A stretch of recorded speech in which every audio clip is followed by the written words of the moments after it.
Doctor B R. Ambedkar हमारे सनातन धर्म में व्याप्त वर्ण व्यवस्था यानी कि कास्ट सिस्टम से बहुत ज़्यादा आक्रोशित और उत्पीड़ित थे। वो इस सब के लिए ब्राह्मणों को ही रिस्पॉन्सिबल मानते थे। उनको ऐसा लगता था कि जितने भी धर्मशास्त्र हैं, वेद, पुराण, उपनिषद एटसेट्रा, वो सब ब्राह्मणों के ही ब्रेन चाइल्ड हैं। ब्राह्मणों ने ही इनकी रचना की है ताकि सोसाइटी में उनका वर्चस्व हमेशा बना रहे। मनुस्मृति के वो घोर विरोधी थे और हम देखते हैं कि 25 दिसंबर 1927 को उन्होंने मनुस्मृति की प्रतियां पब्लिकली जला दी। उनका ये मानना था कि किसी भी सभ्य समाज का अंग मनुस्मृति नहीं हो सकता है, क्योंकि उसमें जो बातें लिखी हुई थी पर्टिकुलरली शूद्रों के बारे में, वो बिल्कुल ही अनएक्सेप्टेबल थी। 1935 में उन्होंने एक उद्घोषणा किया कि हालांकि उनका जन्म एज अ हिंदू हुआ है, लेकिन वो एज अ हिंदू मरेंगे नहीं।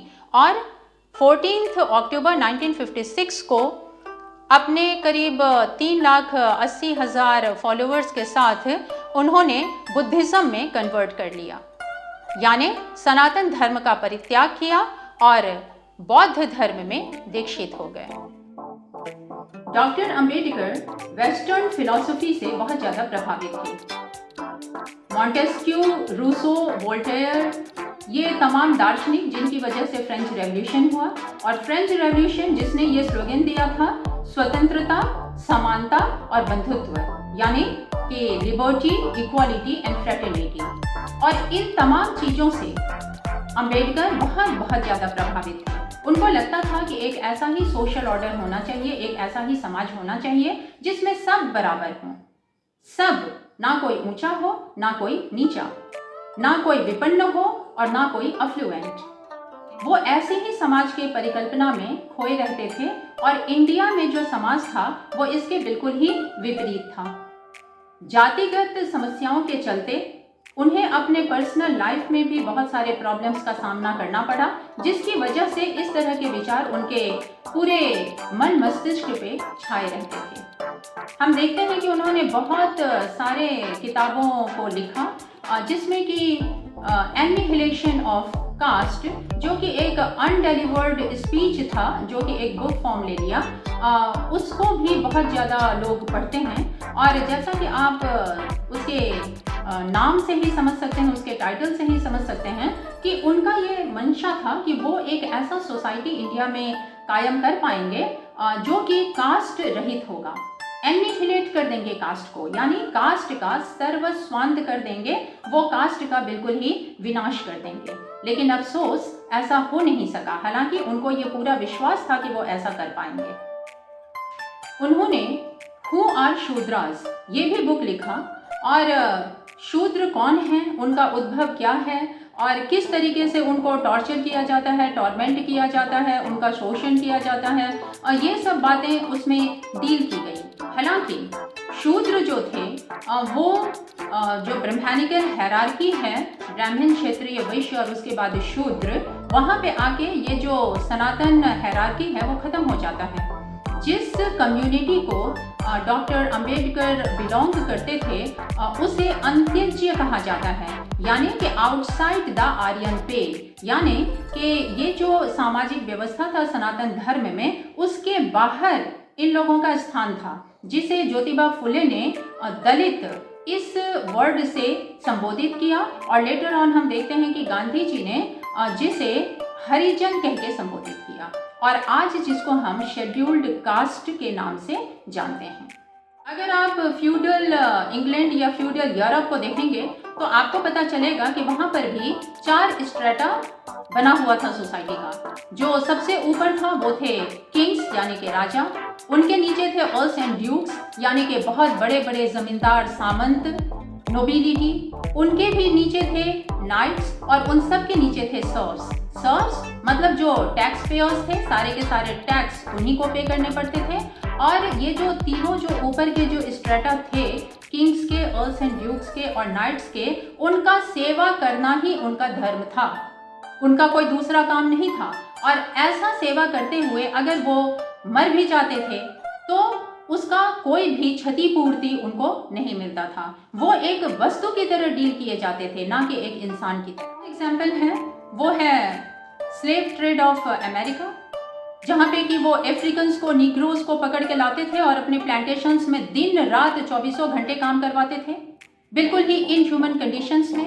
उनको ह्यूमन राइट से रिलेटेड जितनी भी चीज़ें हैं, जैसे पर्याप्त खाना या सोना, वो भी उनको नसीब नहीं होता था और दिन रात काम करते करते वो मर जाते थे और कोई भी देखने वाला नहीं था। कोई ऐसा लॉ नहीं था जिसमें अगर कोई स्लेव मर गया तो उसके लिए उसके मालिक को पिनलाइज किया जा सके। ठीक इसी तरह का व्यवस्था रोमन एम्पायर में भी था, जहाँ पे स्लेव्स को अगर उसका मालिक जान से मार दे तो कोई भी ऑफेंस नहीं बनता था और कोई भी पेनल्टी नहीं लगता था। तो मेरे कहने का सेंस ये है कि देश दुनिया का कोई भी ऐसा जगह नहीं है जहाँ पे सब लोग बराबर हों। अब जहाँ तक जाति का कंसेप्ट है, तो हम अब ये देखेंगे कि क्या बुद्धिज्म में जाति है। लोग फॉलो करते हैं या नहीं फॉलो करते हैं, ये एक अलग चीज़ है। हमको ये देखना है कि क्या उनके रिलीजियस टेक्स्ट में जो कि पाली में लिखे हुए हैं, क्या ये कास्ट सिस्टम का कहीं पर भी कोई इन्फ्लुएंस है। हम देखते हैं कि मध्यम निकाय जो कि बुद्धिस्ट रिलीजियस टेक्स्ट है, उसमें लिखा हुआ है कि ब्राह्मण और क्षत्रिय, ये जो दोनों ही कास्ट हैं, ये बाकी तमाम कास्ट से सुपीरियर हैं, श्रेष्ठ हैं। दीघा निकाय, ये जो दूसरा पाली टेक्स्ट है बुद्धिज्म से रिलेटेड, उसमें लिखा हुआ है कि क्षत्रिय जो हैं वो ब्राह्मणों से श्रेष्ठ हैं। अगर कोई पतित क्षत्रिय भी है तो वो किसी भी श्रेष्ठ ब्राह्मण से ज़्यादा श्रेष्ठ है। और ये कंसेप्ट इसलिए है कि क्योंकि गौतम बुद्ध क्षत्रिय क्लैन से आते थे, इसीलिए बुद्धिज्म में क्षत्रियों को ब्राह्मणों से ऊंचा स्थान दिया गया है। अंगुत्तर निकाय जो कि येट अनदर रिलीजियस टेक्स्ट है बुद्धिज्म का, वो कहता है कि चारों ही जो कास्ट हैं, ब्राह्मण, क्षत्रिय, वैश्य और शूद्र, और दूसरे जो हीन कास्ट हैं जैसे कि चांडाल, उस सब में अच्छे और बुरे मनुष्य होते हैं। येट अनदर रिलीजियस टेक्स्ट अपादान, वो कहता है कि चारों ही कास्ट जो हैं, उनके जो लोग हैं या बाकी जो भी निचले तबके के दूसरे कास्ट हैं, वो तमाम लोग बुद्ध के शरण में जा सकते हैं। और जब वो संन्यास ले लेते हैं और बुद्ध के शरण में चले जाते हैं, दीक्षित हो जाते हैं, तो सब बराबर हैं। ललित विस्तार, जिसमें बोधिसत्व के बारे में बताया गया है, बोधिसत्वस यानी कि बुद्ध के प्रीवियस जन्म के बारे में, तो उसमें कहा गया है कि बोधिसत्व हमेशा ही दो ही कास्ट में जन्म लेते थे, या तो ब्राह्मण और या तो क्षत्रिय। और आगे हम अब बताएंगे कि दिव्य वदान जो कि एक दूसरा रिलीजियस टेक्स्ट है, वो भी पाली में ही है, उसमें एक कुणाल वदान है और उसमें एक घटना का उल्लेख है। घटना इस प्रकार है कि अशोक जब भी किसी बौद्ध भिक्षु को देखते थे तो वो उसको प्रणाम करते थे या फिर कई बार दंडवत प्रणाम किया करते थे। ये देखकर अशोक के जो एक मिनिस्टर थे यशस, वो कहते हैं कि राजन, आप हर एक बौद्ध भिक्षु के सामने जो झुकते हैं या फिर दंडवत हो जाते हैं, ये सही नहीं है, क्योंकि बौद्ध भिक्षु हर एक कास्ट को बिलोंग करते हैं और छोटे कास्ट के सामने अगर आप दंडवत हो रहे हैं तो ये किसी भी दृष्टि से अच्छा नहीं है। जिसके जवाब में अशोक कहते हैं कि तुम लोगों के जाति को देखते हो और मैं उनके गुण को देखता हूँ। तो अगर आप ये किसी भी एंगल से अगर आप देखेंगे तो आप ये पाएंगे कि कास्ट सिस्टम जो है वो हर एक जगह पे बिल्कुल ही एम्बेडेड है। कोई भी ऐसा धर्म नहीं है जो कास्ट से अछूता है। बुद्धिज्म के टेक्स्ट में कास्ट को रिजेक्ट नहीं किया गया है, उसका एग्जिस्टेंस बिल्कुल ही बताया गया है और बारंबार बताया गया है। और अभी जो अशोक और यशस का जो संवाद है वो इस बात को बहुत ही ज़्यादा एग्जेम्प्लीफाई करता है कि उच्च जाति और निम्न जाति, इसका भेदभाव उस जमाने में भी बना हुआ था जब अशोक ने बुद्धिज्म को अपना लिया था, अडॉप्ट कर लिया था और उस धर्म को वो पैट्रनाइज कर रहे थे। तो इसलिए मेरे कहने का सेंस ये है कि ये जितनी भी बातें हैं सनातन धर्म के अगेंस्ट, वो इसके खिलाफ बिल्कुल ही एक कंस्पिरेसी की तहत आप ले सकते हैं। ये एक बिल्कुल ही क्रूसेड है इस धर्म को ख़त्म कर देने के लिए, और कुछ भी नहीं। सारे लोगों का ब्रेन वॉश कर दिया जाता है और नतीजा वही रहता है जहाँ से कि जाति का प्रादुर्भाव हुआ था।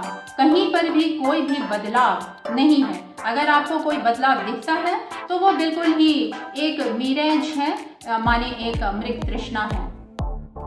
तो सबसे बड़ा सवाल ये है कि जिस वजह से अंबेडकर ने धर्मांतरण किया, क्या वो जाति व्यवस्था किसी दूसरे धर्म में या किसी दूसरे सोसाइटी में कहीं भी एग्जिस्ट नहीं करता है?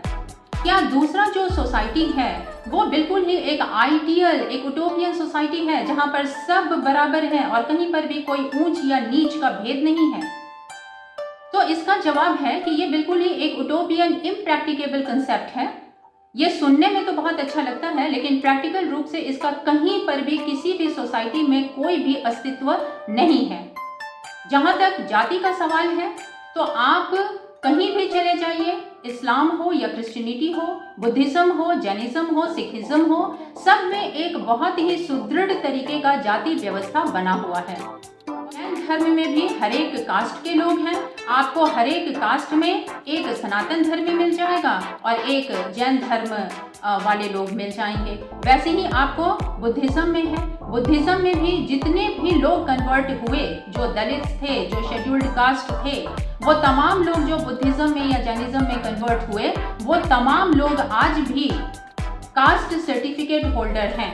वो अपने उसी कास्ट को बरकरार रखे हुए हैं जिस कास्ट से उन्होंने धर्मांतरण किया। कारण क्या है? कारण है रिजर्वेशन, और कारण ये भी है कि उस धर्म में भी कास्ट सिस्टम बिल्कुल रिजिड रूप में बहुत ही शिद्दत से लोग फॉलो करते हैं और सोसाइटी कास्ट विहीन नहीं है।